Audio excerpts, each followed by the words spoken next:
And have you heard, tomorrow is Election Day. Voters will choose most of the nation's governors and all of its House members, but the main focus is on Senate races. 9 battleground states are likely to decide which party controls the Senate next year. Nancy Cordes is here with a look at some disturbing last-minute messages from the candidates. Nancy, good morning. Good morning. Well, the parties have now switched 100% into get-out-the-vote mode, and that sometimes means scaring their own voters into getting to the polls. Sometimes it means scaring the other side into staying home.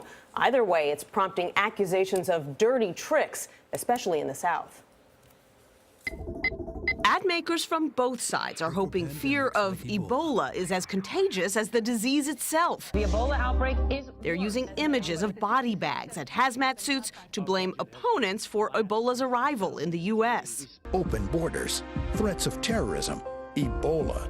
Obama has no plan. And it isn't just ads. In eastern Kentucky, voters received an ominous envelope labeled election violation notice. It turned out to be a mailer from the state GOP attacking the Democratic Senate candidate who's now suing.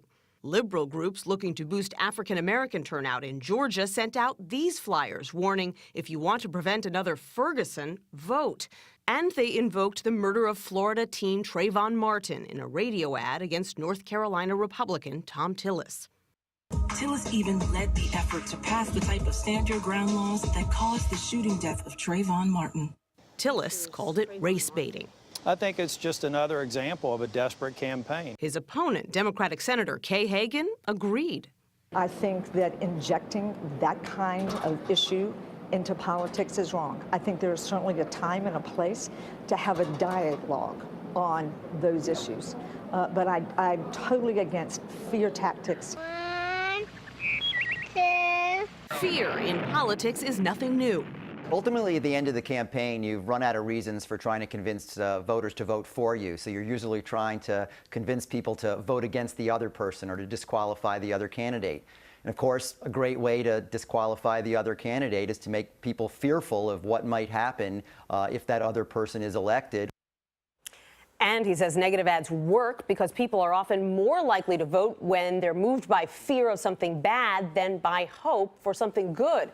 According to one tracker, ads about Ebola alone aired 734 times over just 4 days last week. Wow, Nancy. All right, we'll see how those worked or if they didn't work.